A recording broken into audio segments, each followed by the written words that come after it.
big question came up of what happens to women when God is named as a man, as male, as he, as almighty, patriarchal, above, and we're nothing.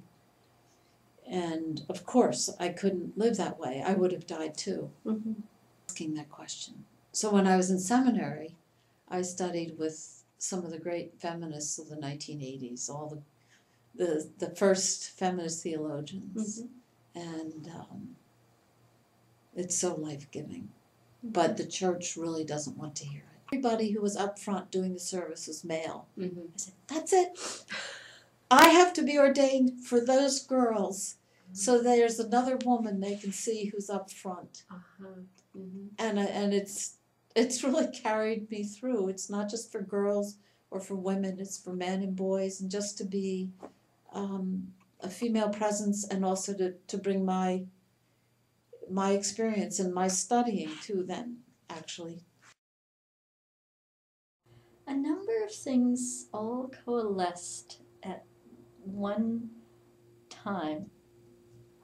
Part of it was it was around the issues of language and connecting that to sexism and connecting that to the church and to worship. What did it mean for us to be always worshiping a God who was named as male? What did it mean for us to not hear women's voices as part of, and I belong to a church that's ordained women since 1925, so it's not so much women's, but how was women's leadership valued? And in the language we used, did we recognize that leadership? Did we recognize the women that were among us? Did we recognize the experiences of women, whether that be the violence, the poverty, or the experiences of leadership that women brought?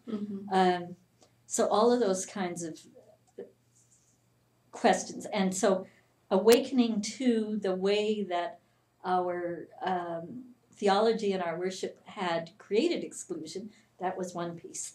And then I went to I was part of the student Christian movement for a little while, and I went to a conference where I just heard some of the facts and figures of women's lives globally, and the experiences of poverty, the experiences of injustice, the experiences of violence, the experiences of what war does to women, and also women's leadership. But it was hearing that and realizing that even though I could trace the path of my life and say, I wasn't experiencing a lot that was holding me back from doing the things I wanted. If globally women weren't free, I'm not free, which was like an awakening at that moment. To it, who was a leader in the Christian women's movement in the U.S. She died a few years ago, and she helped us to see kind of the structural differences and the way power worked in an unequal way, and how that really to understand more about the meaning of patriarchy and what that looked like. Right. So that was the beginning, and then I started to read more feminist theology, and I became part of a task group in our conference, which is the regional area of our church, that was called ISSL, Issues Surrounding Sexism, Imagery, and Language. And we did workshops around language issues and how language shapes our thinking, and ladders and circles, and what that would, how the way that we even organized ourselves shapes and contributes to patriarchy, and to other kinds of hierarchies. We sought inclusive language for people and for the divine. It wasn't just about male-female language, it's also about hierarchical kinds of language.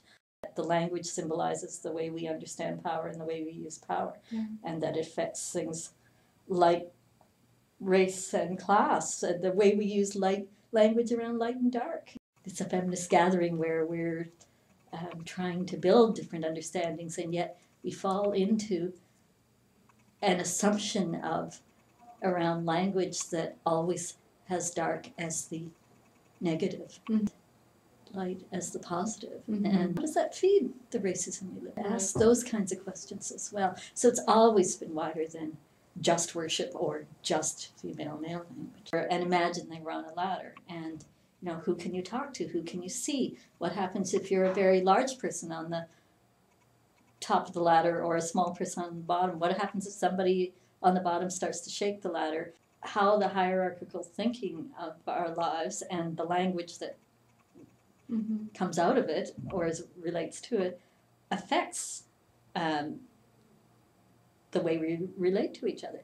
And then to stand in a circle and to ask similar questions. The many ways that we imagine God, and so what does the language we use in our theology, does it make space for all of those possibilities? The prayer that I was raised praying, Father, Mother, God. For the first 45 years of my life, maybe in some ways, it was some traditional Christian values. I still can't go long without going to church and having gospel music and a sermon, even if I don't quite agree with all the theological implications of a particular sermon. I like that ritual of it. Still feed that portion of my life that's, familiar. I wrote a book in '93. It was dubbed the Hip Hop Bible. I redid parts of the Bible for urban teenagers. And I got a chance to meet people who had problems with the fact that I was a woman and doing what they considered an interpretation. The women didn't do that. From very fundamentalist Christian men.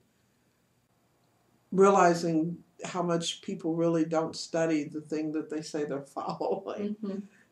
Women, and this is for men, and that it's not your job to do this. That women are supposed to be silent in the church and using the gender he, but I don't believe that either. A lot of times I just simply say God or the Almighty rather than giving God a particular gender. But our Father, which art in heaven, I still say it doesn't catch me and I shudder or anything, because it's just a ritual. It's